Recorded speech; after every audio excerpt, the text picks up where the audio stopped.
बिस्मिल्लाहिर्रहमानिर्रहीम। अस्सलामुअलैकुम। AM news के साथ मैं हूं सकलैन हैदर अलवी। तैमूर कत्ल केस के हवाले से बड़ी खबर शामिल करते हैं। गुज़िश्ता दिनों 8 साला बच्चा तैमूर, जिसको ज़्यादती के बाद कत्ल कर दिया गया था, उसके बारे में MPA मंडी बहाउद्दीन मोहतरमा हमीदा वहीदुद्दीन ने वीडियो पैगाम के ज़रिए इंकशाफात किए हैं, जो आप मुलाहिज़ा फरमाएँ।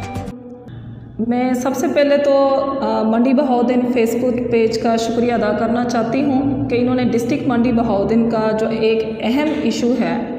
तैमूर कत्ल केस, उसके लिए मुझे यहाँ बात करने का मौका दिया है।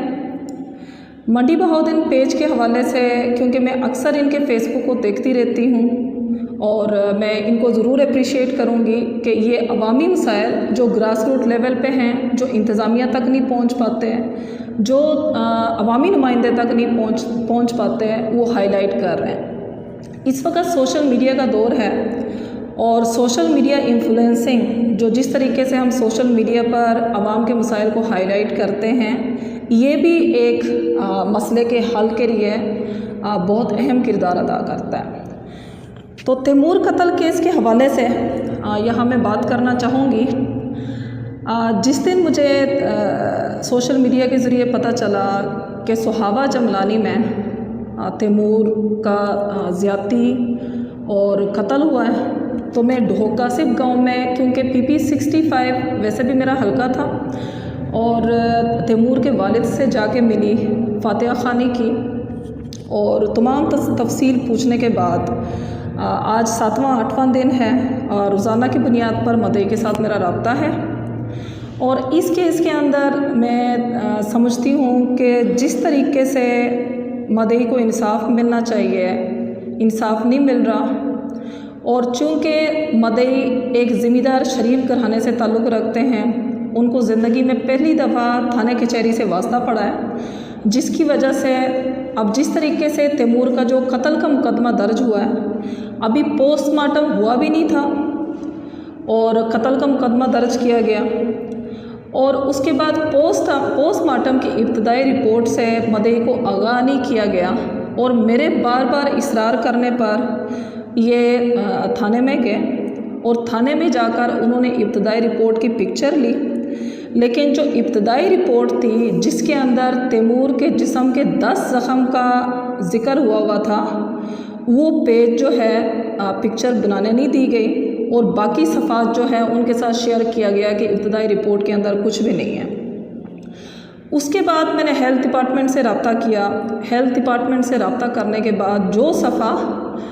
मदई के इल्म में नहीं था, वो मैंने हासिल किया, और हासिल करने के बाद मैंने 2-3 डॉक्टर्स को चेक करवाए, तो तैमूर के जिस्म के ऊपर 10 ज़ख़म हैं। कंधे, हाथ, पीठ के ऊपर, घुटने के ऊपर, यहाँ तक कि जो तैमूर का प्राइवेट पार्ट है, वहाँ एनल ओपनिंग के अंदर ज़ख़म है, और ज़ख़म के साथ साथ सोजिश भी है, जो ज़्यादती की तरफ आइडेंटिफाई करता है। तो लेकिन मुझे अफसोस से कहना पड़ रहा है कि 7वां-8वां दिन, क्योंकि 18 तारीख का वाक़या था और आज 24 तारीख है, और इतने दिन गुज़रने के बावजूद कोई कार्रवाई नहीं की गई, और बार बार मदई को यही कहा जाता है कि फ़ोरेंसिक रिपोर्ट आने के बाद हम कार्रवाई स्टार्ट करेंगे, या कभी मदई का मोराल डाउन किया जाता है कि हमें तो लगता है कि ये ना कत्ल है ना रेप है। और उसके बाद मैं समझती हूँ कि फ़ोरेंसिक रिपोर्ट जो है, क्योंकि हमारे दौरे हुकूमत में मुझे याद है कि ये जो स्पेसिफ़िक सैंपल होता है जो रेप से मुतल्लिका, वो विदिन 24 आवर्स अगर फ़ोरेंसिक रिपोर्ट के लिए भेजा जाए वो पॉजिटिव आ सकता है, लेकिन 24 आवर्स के बाद भेजा जाए तो वो नेगेटिव हो जाता है। और उसके अलावा जो कपड़े पे खून के निशान हैं, या जो भी आइटम्स उन्होंने फ़ोरेंसिक रिपोर्ट के लिए जमा करवाया है, वो तो मुल्ज़िम गिरफ़्तार होने के बाद उस कपड़े के ऊपर जो DNA होगा, उसके साथ मुल्ज़िम के DNA को मैच किया जाएगा। उसका मेरे जहन के मुताबिक रेप के साथ कोई ताल्लुक़ नहीं है। इब्तदाई रिपोर्ट जो है उससे साबित होता है कि बच्चे के साथ ज़्यादती हुई है,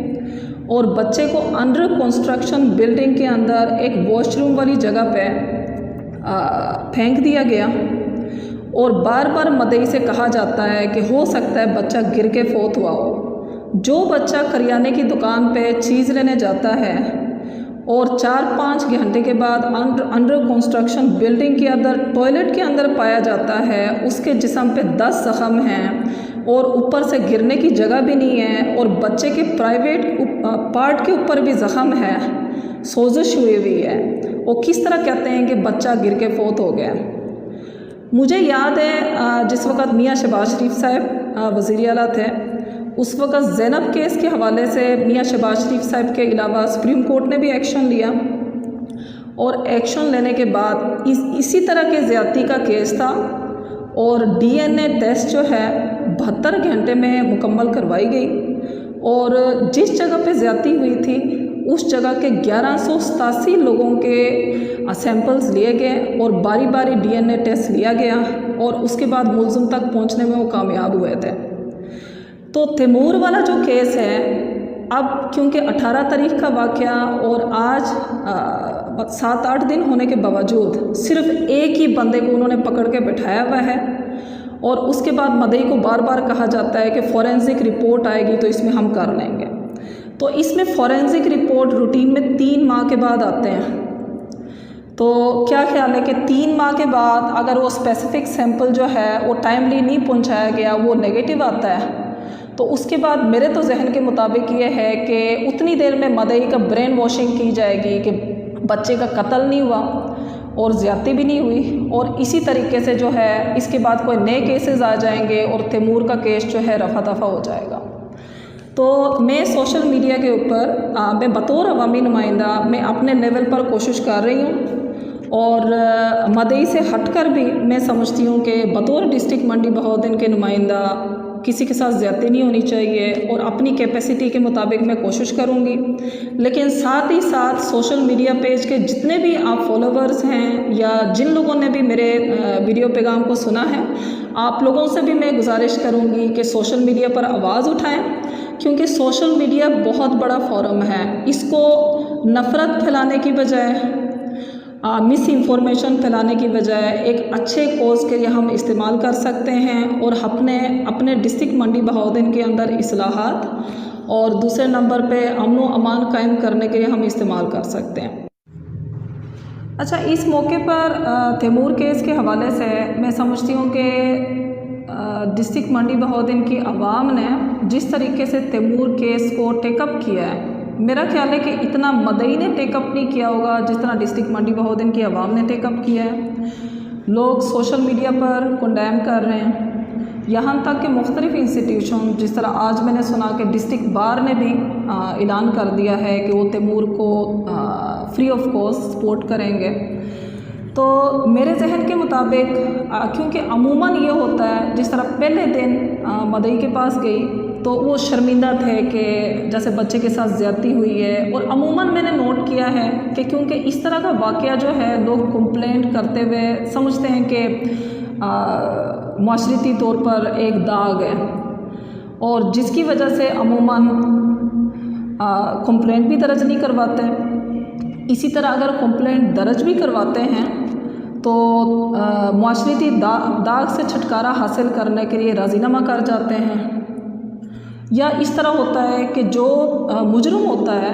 वो नकल मुकानी करने की बजाय जो मुजरूम होता है वो सिर्फ शर्मिंदगी के मारे अपने इलाके को छोड़कर नकल मुकानी करने पर मजबूर हो जाते हैं। तो मैं समझती हूँ कि ये जो मुजरूम लोग हैं, जो रेप विक्टिम्स हैं, इनको हौसला अफजाई करने की ज़रूरत है, इनको पहले से ज़्यादा इज़्ज़त देने की ज़रूरत है और मदई को फ्रंट पे आने की ज़रूरत है। जिस तरह फेसबुक पेज पे मैं देखती हूँ कि लोगों की तरफ से मैसेज आते हैं कि आपने तैमूर की पिक्चर क्यों अपलोड की या उनके फैमिली की पिक्चर क्यों अपलोड की। मैं समझती हूँ कि मदई को फ्रंट लाइन पे आना चाहिए और फ्रंट लाइन पे आकर, क्योंकि इनके फ्रंट पे आने से मज़ीद बच्चे जो है उनकी ज़िंदगी बच जाएगी।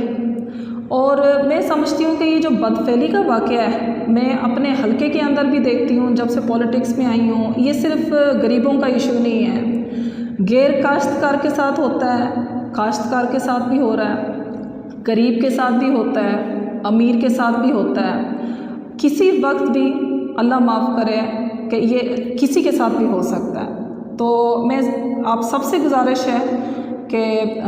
इस तैमूर केस के लिए आप सब आवाज़ उठाएं और दोबारा मैं मंडी बहाउद्दीन पेज का शुक्रिया अदा करना चाहती हूँ। ये तैमूर केस के लिए ये आवाज़ उठा रहे हैं और सबसे भी गुजारिश है कि हम मिलकर तैमूर के फैमिली को इंसाफ दिलवाएं।